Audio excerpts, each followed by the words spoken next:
Suzanne's Paparazzi Jewelry, 24/7 shopping available. 160920 is the code. Show her some love, like she showed us. Hi, everyone. It's the Bo and Joe show. We're back in the studio live. It's good to see you, Bodine. How are you? And we're acting like we've never been on air before. I have no idea. I'm having issues too. What in the bonkers is going on here? How are you, Joe?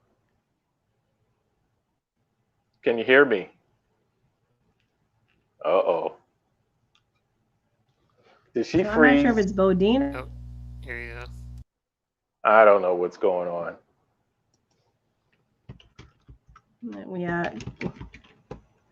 Can you hear me, Joe? Hmm. Can you hear me?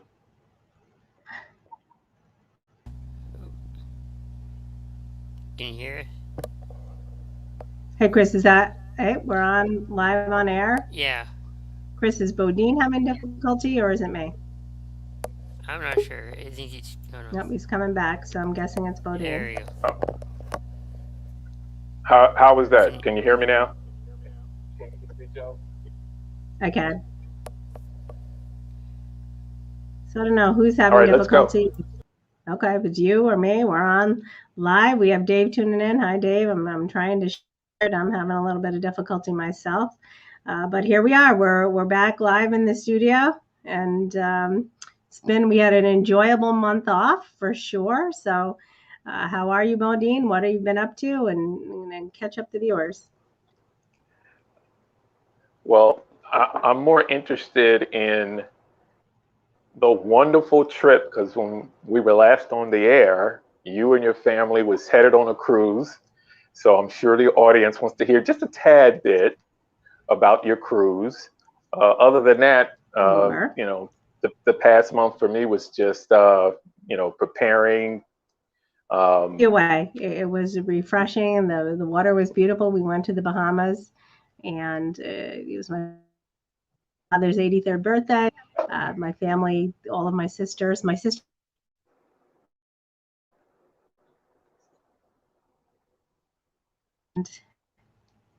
and that's what we were up to. And I brought my oldest son to college.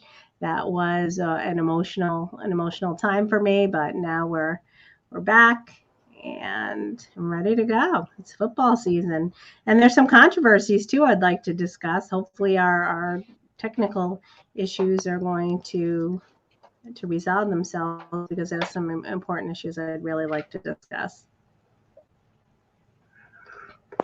Well, there's definitely lots to talk about because it is football season. We are ready to rock and roll. I don't know about you, but I came prepared with props as usual. Can you see that, Joe? I can say. So I'm trying to hang in there, crew, because I'm using my cell phone, not my laptop. For some reason, things were moving really slow with my laptop. But yeah, it's football season. College football started last week. Lots to talk about. The NFL starts tomorrow night. And we had Serena and the Williams sisters. We've got the retirement of an incredible Hall of Fame WNBA player. So we got a lot to talk about. Let's jump to it. We have a lot to talk about. All right, before we get into the NFL, I want to talk about something that's near and dear to my heart, and it's causing me a lot of anxiety and heartache this week.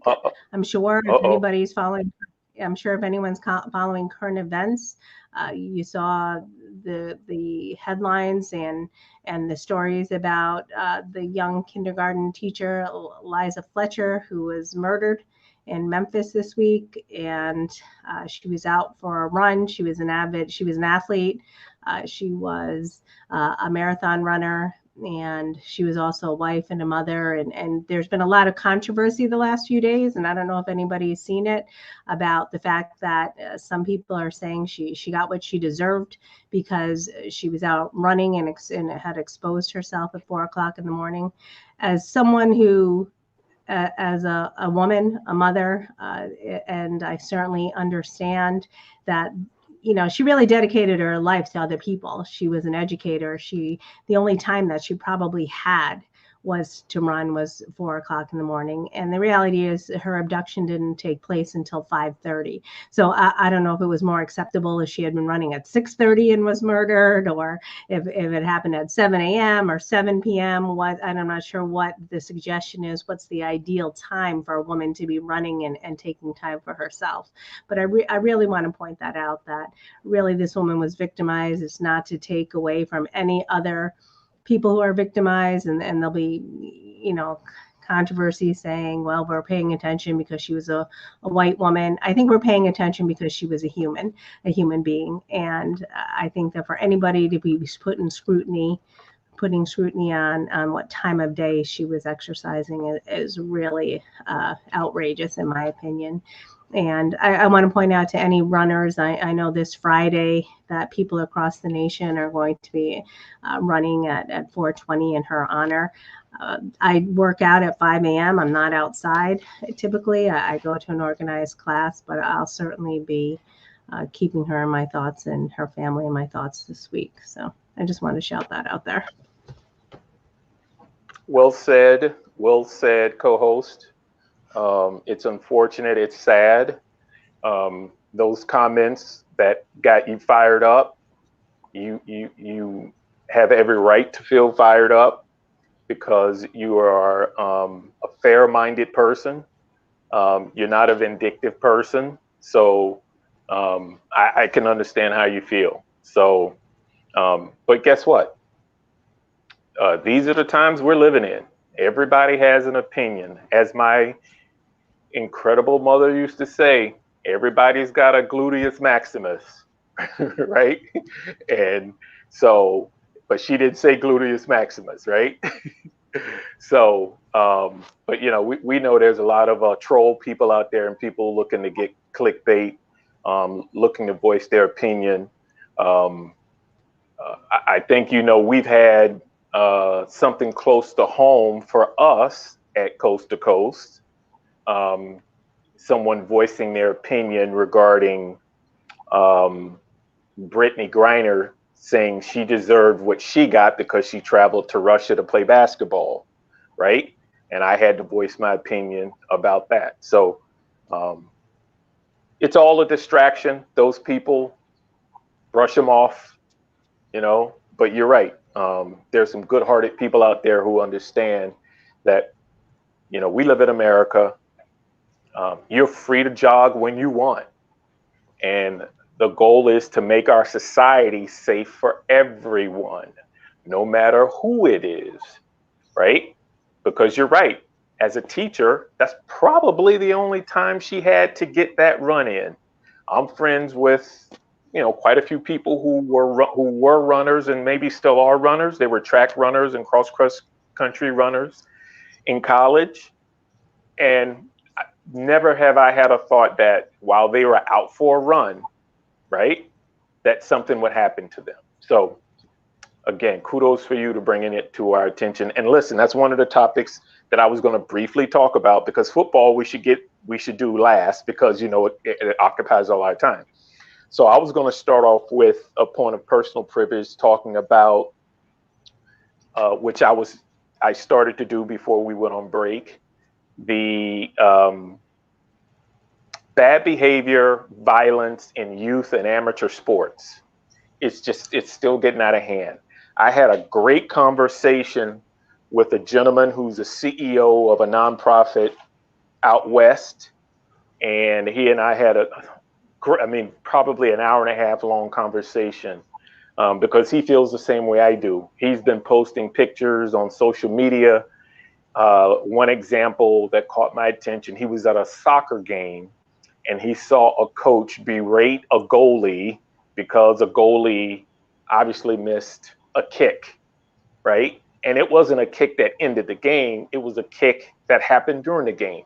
And those of you, regardless if you follow soccer or not, know that there's not a lot of scoring in soccer. So when a goal happens, it probably makes the goalie feel really bad, right? You don't have time to overcome that, right? Because it's not like 10 points are scored per team in soccer. Usually it's a 1-0, it's a single digit score kind of game, right? Does that make sense so far? It does, yes. And so he posted a video about that coach berating the player. And I'm telling you, youth sports, amateur sports, that includes college, there's lack of leadership. There's some horrible leaders in these sports. Now, I'm just saying on a small scale. I'm not saying the entire youth sports and amateur sports is an overall bad bucket. No. But the problem is those few bad coaches and leaders and parents are creating an atmosphere where it seems like the entire sport is bad, right? So we've got to find a way to squash those bad actors, be it those bad parents, those bad leaders, be it athletic directors, schools, organizations, right? There's always a small group, but that small group gets attention when they do something bad, right? Does that make sense so far? It does. And of course, overall, the sports are doing well. One thing is bad, though. There's a statistic out there that less kids are participating in sports these days. And the goal is to figure out why and see what we can do about it. But that's the kind of conversation I had, for example, this week with a very high caliber sports leader out west who is fired up and ready to do something about it. So he and I are going to continue the conversation. Go ahead, jump in. Well, I can weigh in there, and I think that COVID certainly had something to do with it. I think that children got out of the habit, right? I mean, for instance, my son played Little League for years, and he was really, unfortunately, robbed of his last 2 years in Little League. And then you're coming into a much more competitive environment. When they came out, he lost 2 years of developmental play. And coming into the middle school and the high school, he wasn't necessarily as talented as some of the other players who had a natural ability. So I think that those 2 years hurt him. And I think that kids got used to not playing. I'll give you a story about someone in our neighborhood who was one of the top-notch baseball players. And for 2 years, he was out of the loop. And he, like most of the kids, he played video games for 2 years. And then when it came back, he was a catcher. He came back to the team, and in his first game, because he was so out of shape, when he was crouching down into the catcher's position, he broke both of his legs. And yep. And so he fractured his legs because he was in that position, and he hadn't been. His bones must have atrophied, or I'm not sure the exact medical terminology, but then he was out of the game for another year. And luckily he was able to recover and come back to the team. But think about, they talk about what sitting does to adults, for kids who are still growing, really, to have been out of play, and many of these kids were afraid to go out during that time. So I believe that COVID, the psychological impact and the physical impact of COVID certainly weighs into why children are playing less. Absolutely. So there's so much we learned, right? There's so much we learned or discovered during COVID. So people, we have to remember that, but we shouldn't accept it. Right? We need to become advocates and do something about it. And that's part of what the conversation I had this week. We've got to just got to take action. I mean, that's no need to try to prove how smart I am or anybody else is. The bottom line is we've got to do something for those who care about the kids, sports, and as a whole, and understand the power of sports and how it can have a positive impact on someone's life, because it can. So, yeah. And I'll also say that coming into the new school year, we've already had several meetings, and I think some of it was the schools were hampered. Many of them, even now in college, my son, they're back to wearing masks full time in the classroom, and that really hinders sports. And the school districts, at least at the high school level, my two youngest sons are in high school, they've really started talking about getting back to, and people last year spoke about normalcy and getting back to normalcy, but that really isn't happening until this year. And they've acknowledged that they didn't have band, they didn't have chorus, they didn't have, they really stepped away from traditional gym classes, and they, the administrators in our district, at least, and I'm sure it's widespread, are saying now we're going back to the old protocols, and we're bringing back those sports, those activities that bond these kids together. And so I think that the schools are really going to be the ones who are instrumental in turning that around, because not every kid is as talented enough to make the school team. Think about it. You may have a school district with 5,000 kids, but you only got 20 kids on the basketball team, right? Or 20 kids on the baseball team.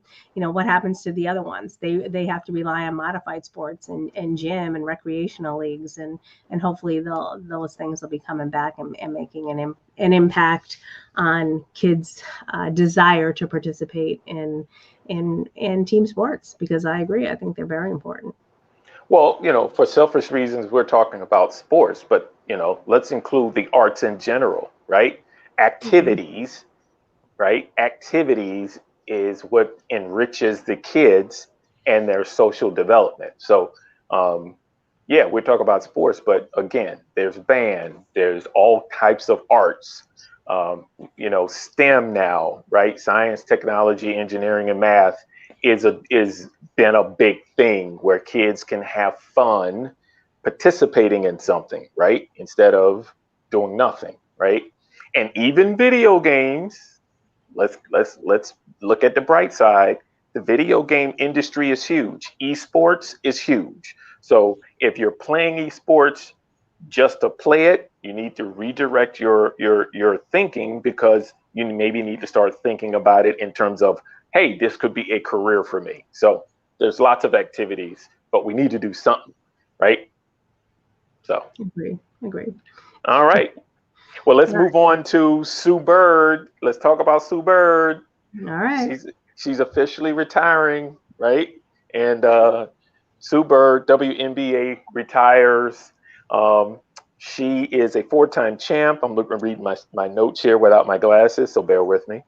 4-time champ, 5-time Olympic gold medalist, winner, 13-time All-Star, and the leading all-time leading assist leader in the WNBA. And she's won a title in 3 different decades. Similar to your boy. Who's your boy? Who's your boy? Number 12. Do I even have to refer to him by name anymore? TB. Just TB12. So she's accomplished something. So when you think about Sue Bird, she's had a great career. Your turn. She has, and I really wish that she had, she retired after the playoff loss. Of course, she always liked the Cinderella story, and somebody who's really such a phenomenal player and a great influence in the sport. I always like to see them go out on top, winning the championship. Unfortunately, that didn't happen in this case, but in my opinion, she's a class act. She's been around a long time, and it's a big loss for the WNBA for sure. Well, listen. You're talking to someone who knows she's been around for a long time, because she embarrassed Villanova when she was playing at Connecticut many a times. Okay, so you're preaching to the choir right here. The Villanova fans, true fans who also follow the women's basketball as much as they follow men's, know the name of Sue Bird, right? Because Connecticut has been a juggernaut for a long time. So, but yeah, kudos to her. She's done a great job. And you said something that segues right into the next topic.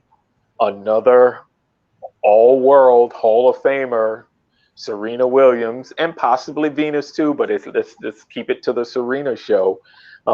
She put that article out a week or two ago about she's going to slowly gravitate away. That's her way of saying retire, but you know what I mean? She's walking away or moving away. What was the right word she used? I forget.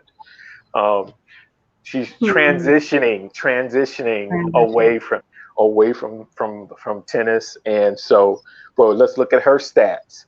96 career titles, 39 Grand Slam, which are considered majors, but you got to break that down.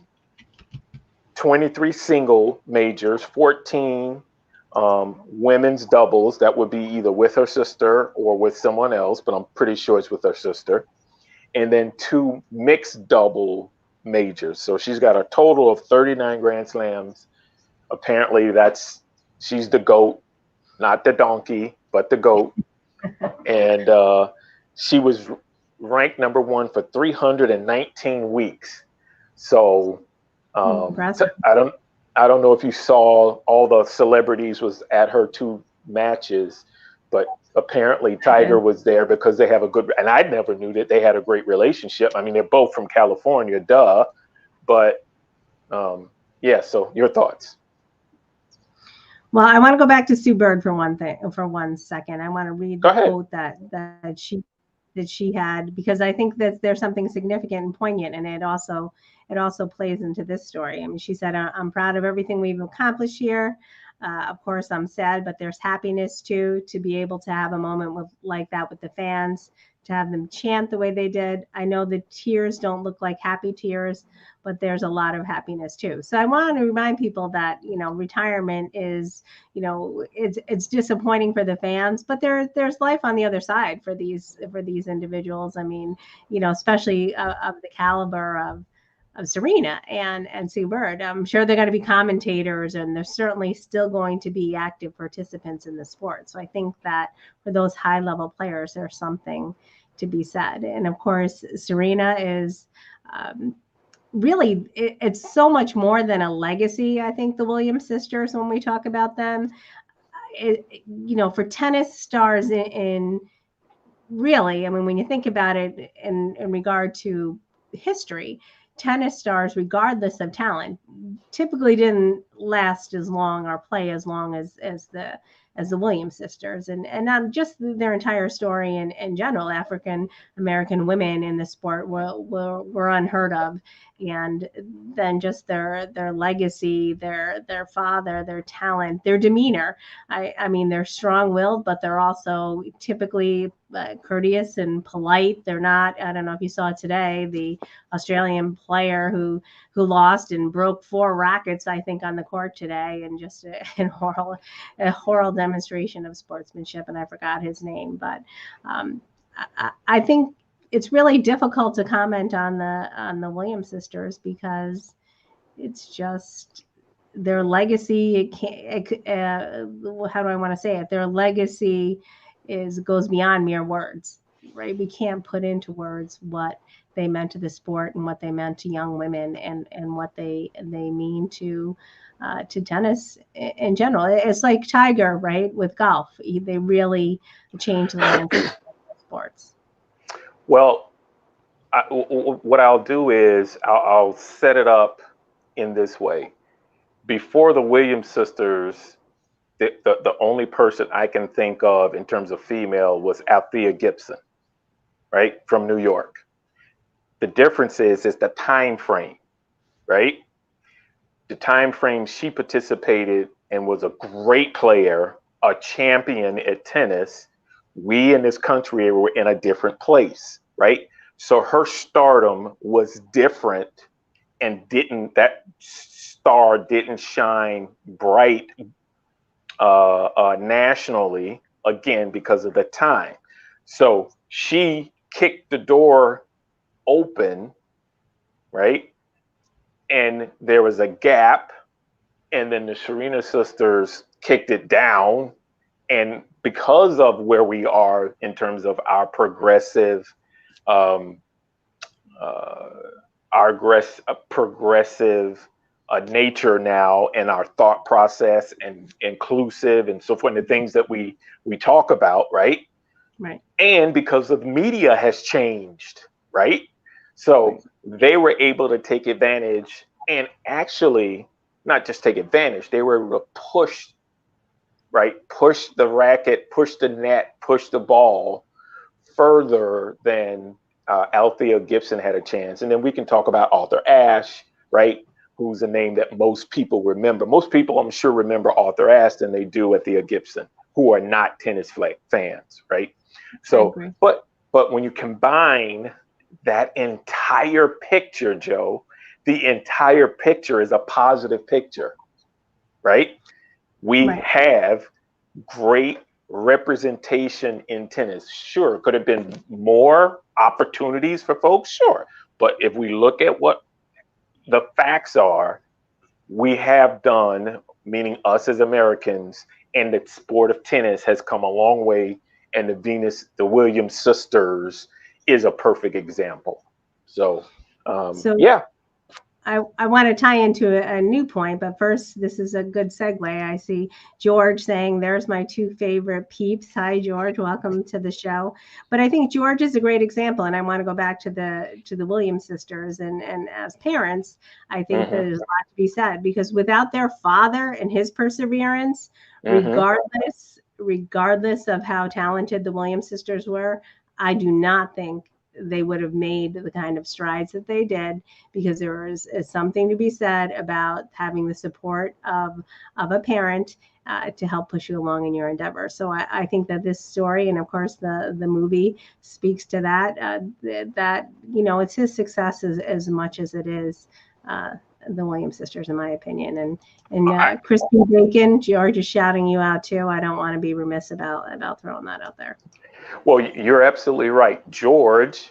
And what a great segue, right? What a coincidence that he chimed in. We both know, and a lot of people who know G3, he is a great parent, and he's that example.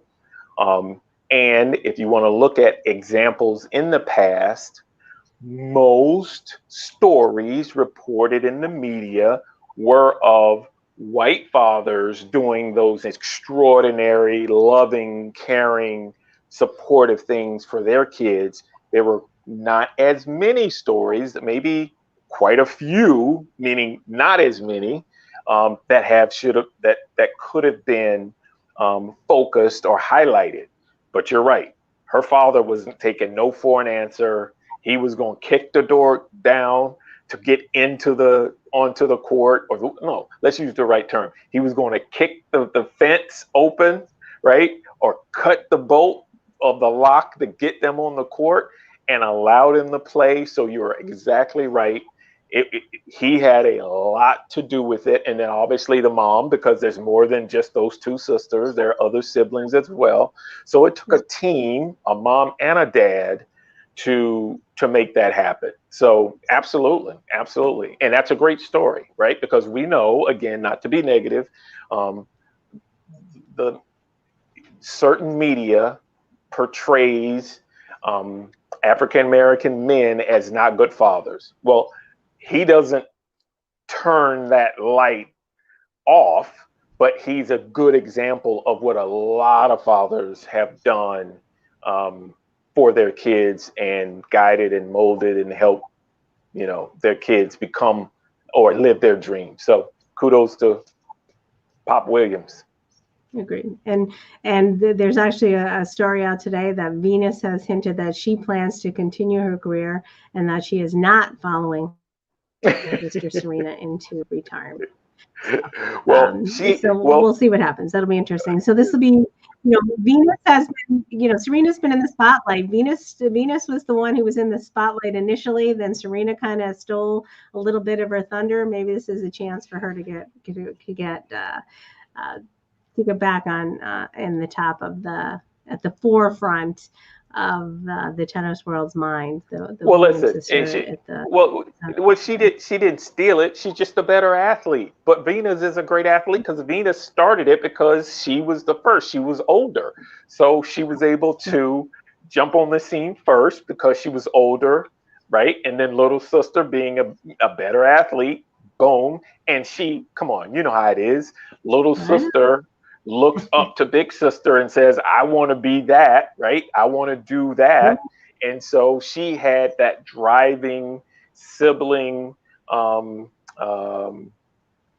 what's the word I'm looking for? The older sister, what's that sociology word that I'm looking for? She was the big sister that the little sisters look up to, right? That structure, that process. So that sibling rivalry, right? Sibling rivalry. So she helped fuel that, right? So I think because, and if I'm not mistaken, tell me wrong, Venus is not a mother. So, and I'm pretty sure she's not married. So her everyday life, day-to-day operations is different than Serena's. So maybe she has the opportunity to stay focused and see how far she could take it. It'll be interesting to see it. It will be. Okay, so last one before we get to college football, and then we'll wrap up with NFL. Okay. Here comes the judge. Here comes the judge. You know what I'm talking about. Aaron Judge, 55 home runs. Mm-hmm. I think he's going to break the record. What do you think? I hope so. Right? He deserves it. Right? Where's our Boston guy? Is he tuning in? Because he's probably not happy. Justin, where's Justin? I don't know where Justin is. He reached out to me this week. I haven't heard from him. So I don't know. Let's see how much time is left in the season. We still have a good month, a good 6 weeks. I think he has time. No, he's got about I think it's anywhere between 10 and 12 games, if I'm not mistaken. So he has a shot, without a doubt. He has a shot to break the Yankee record. Yeah, which I think the record is 62. 61. He has to get 62. So to break Roger Maris's American League single season home run record of 61. So it's not just the Yankees. It's the American League. So that'll be interesting, and I hope he does it. So I think he will. I do too. And I love when things like that happen at the end of the baseball season, right? Because it fuels the fans' interest and people tune in, they go out to the games, and because school's back in session, things slow down a little bit. And sometimes baseball gets boring, at times. I mean, I enjoy it. I know you find it to be boring, but for other people it does, especially if it's not a competitive season. So it'll be nice to see. It's nice to throw some fuel in the fire and get a little, a little sensationalize the game a little bit. You're correct. I don't watch it until playoff time, until the race, because I do think it's boring. And but what's the cliche? Chicks dig the long ball. So, yeah. Let's see what he can do. I think he can do it. So let's see what happens. I'm just in this phone. So yeah, so that's it for the short conversations. Let's jump into the last two. College sports. Again, I know you how much did you get a chance? Because you've been busy on vacation, relaxing, getting some sun, drinking some Mai Tais, right? Coconut vodkas or whatever it is. I did some coconut pina coladas. I did not spend any time on college football, so I'll say that right up front. But I want to read George's quote. He's saying, "Both one of my primary linebackers injured. My young woman is the starting middle linebacker in tomorrow's game, and she earned her spot this week." So I think that's certainly worth highlighting and mentioning, and I love that. Thanks for sharing that, George. I'm glad he mentioned that because I did forget. He called me one night so excited. I was out for my evening walk, and he goes, "Bo, I got to tell you what happened. They had like 15 kids on the team, and then all of a sudden something happened where they got an additional 20 kids on the team when school started, and one of those kids is a young lady, and she's playing the linebacker, defensive end position, and she's the only female on the team." And he and I had a nice 30, 45-minute conversation about it, how they're handling it, how's it going. Everything's going fine. The kids are totally accept her as if she was one of the guys, right? So they're doing the right thing. Coaches are coaching everybody up the right way. And apparently she's a player. So Now, what George level? is- This is the high school level, right? George is coaching high school now. yes, because they pulled him up. His goal was to coach Bryce, but they needed him on the high school level. So that's at the high school level. So yeah, they've got an incredible athlete, very smart young lady, and I look forward to him calling me and giving me the stats and the play-by-play after the game is over, because he's pretty excited, and that's a good thing, right? Because it's happening all over the country, right? So George is correcting us. It's 8th grade. So 8th grade. So moving into, so we get to say we knew George when he goes into college coaching. We're going to be his media people, hopefully. So take us along for the ride, George. We're looking forward to your ascent up the ranks of in the coaching world, certainly. So take me through. I'm gonna just do I'm gonna do a real quick college, and then we'll jump, because we got a lot to do for NFL. Always occupies our time. So let's think about who won the national championship. Georgia, right? So Georgia wins the national title. Now we're at the beginning of the year. Georgia gets disrespected.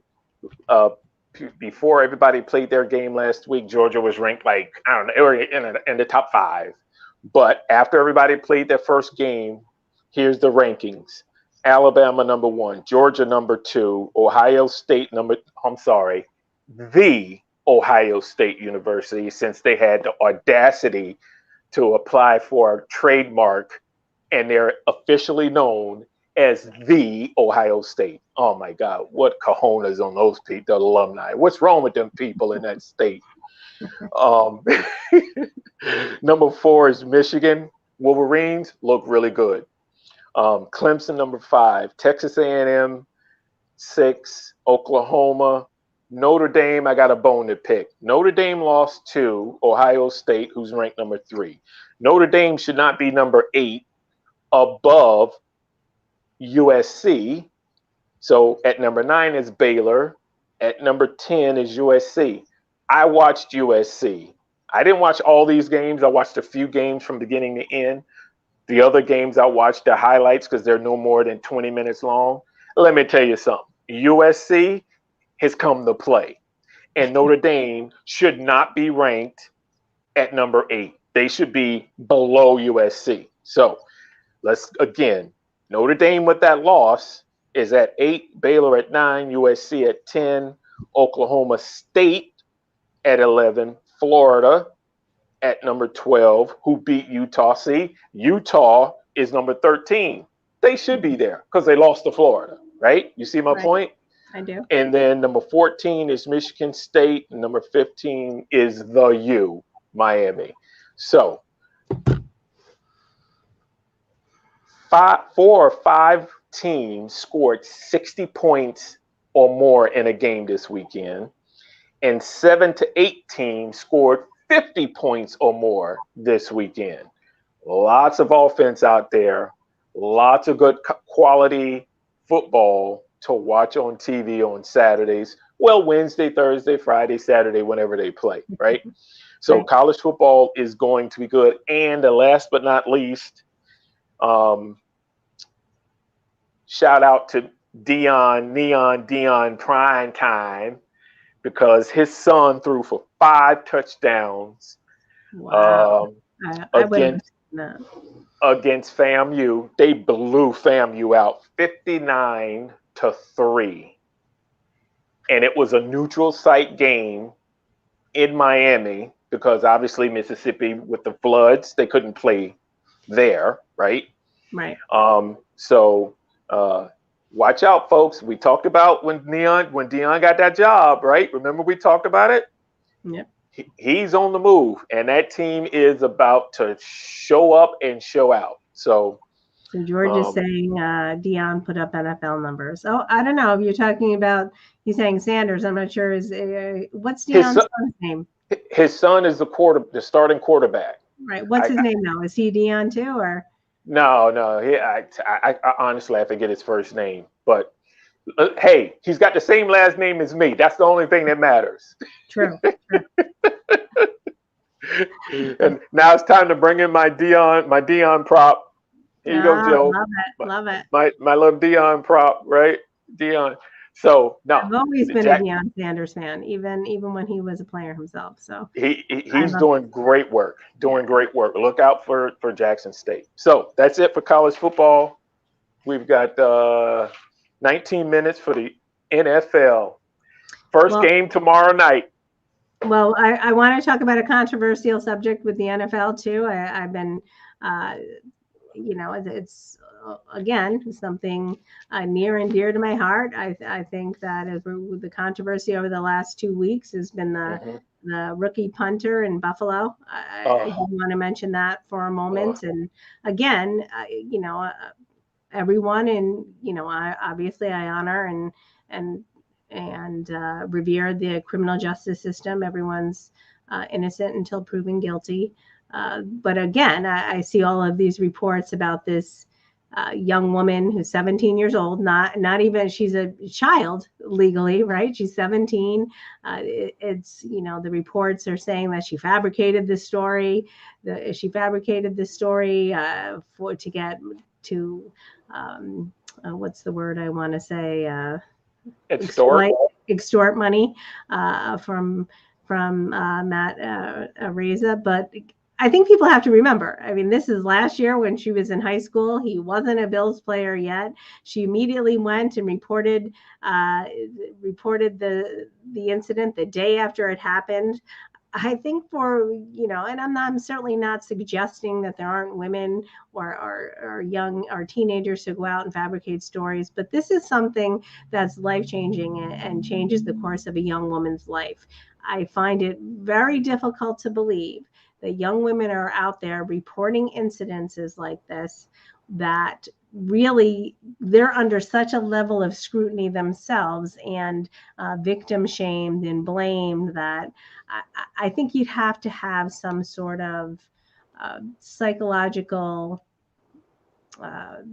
hindrance or mental illness to put yourself into that spotlight. So I'm not saying it didn't happen, but it really bothers me when I hear about people saying that she was doing it for money.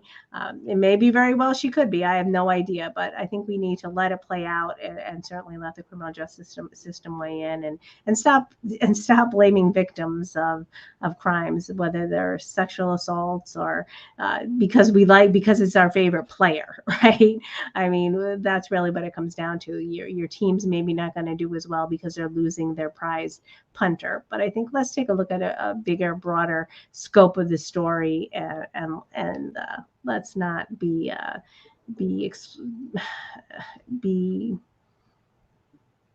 judging this young person, this young woman, before we have any credible evidence to suggest she's anything but a victim.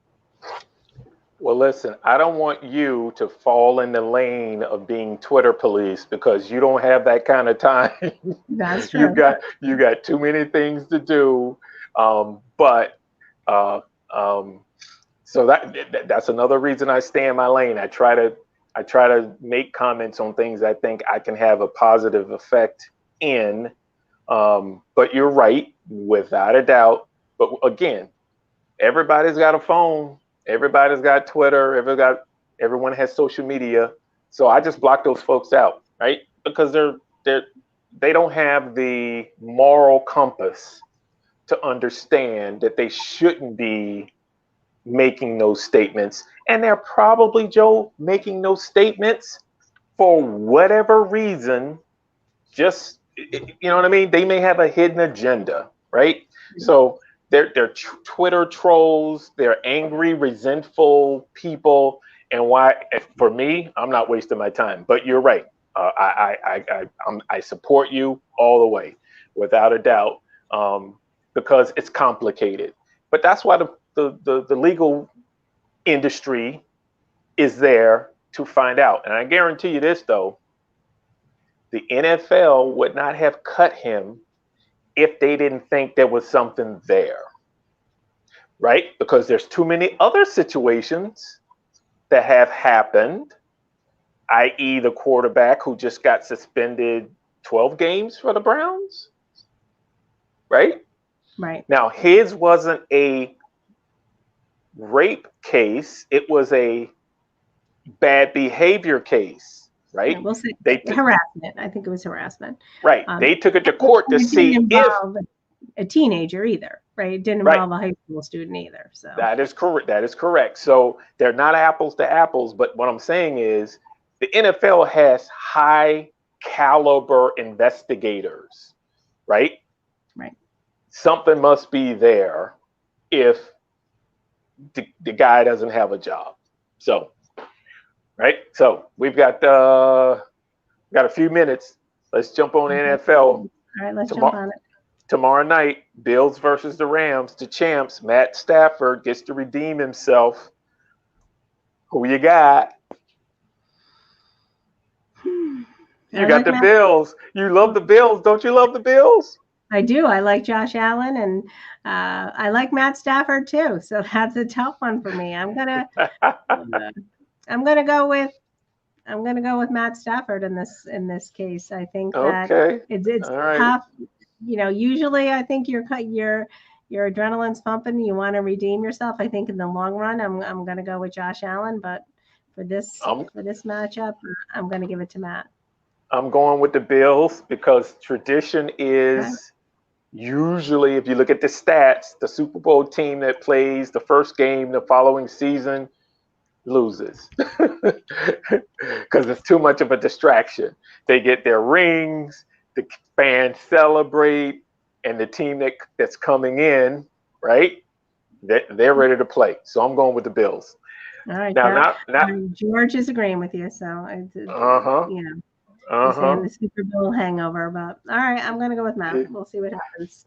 Now, there aren't a lot of games. There's a few games that aren't worth mentioning, so I have them last. But there are a lot of games that folks should pay attention to, and you, because you play fantasy, definitely should be ready. Steelers, Bengals. Who you got? I'm going to go with the Bengals. Okay. I can't root for the Steelers early in the season, so I'm with you. All right.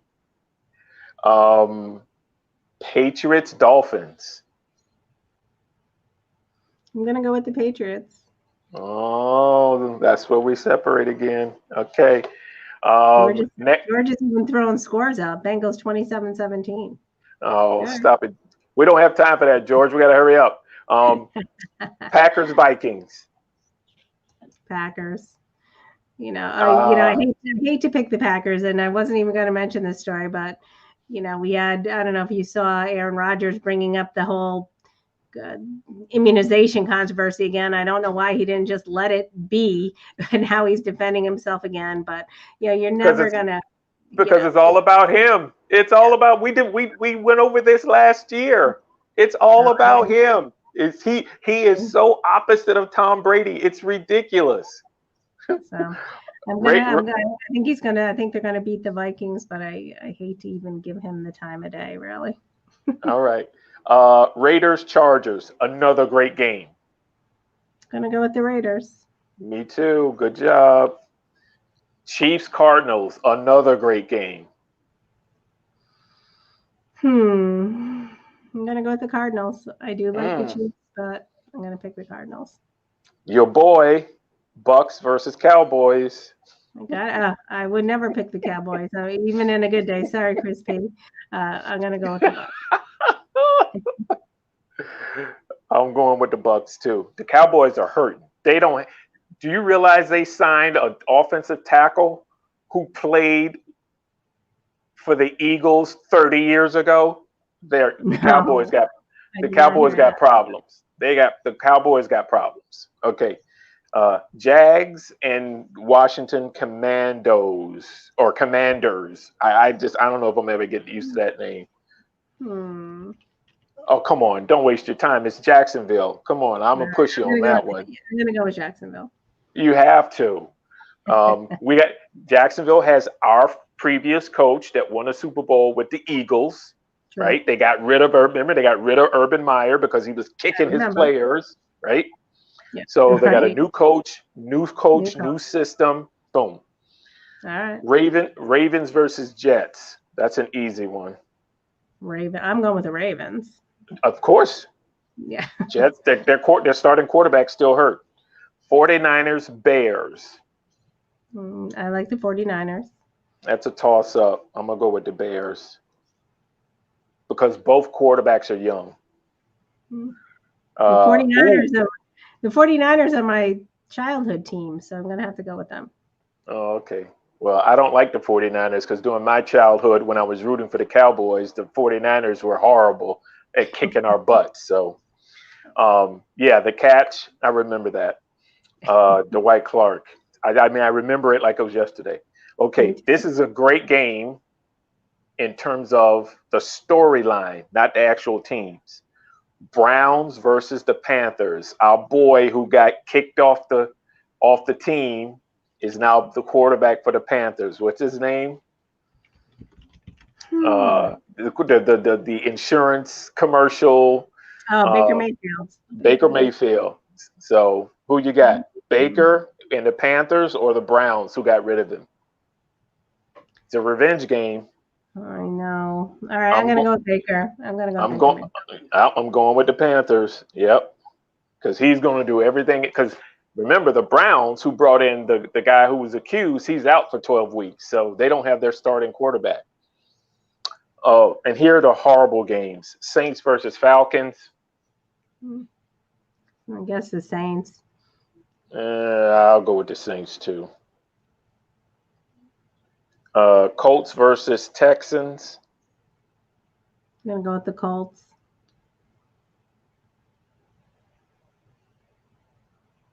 Yes, because Matty Ice, who used to be the quarterback for the Falcons, is now the quarterback at the Colts. I'm going with the Colts on that one too. Oh, Eagles Lions. That's an easy one. I'm going with the Eagles. There you go. Well, I hope it would be nice if the Lions started out with a win this year, since what did they end with one win last year? So, but I'm still I can't go with the Lions.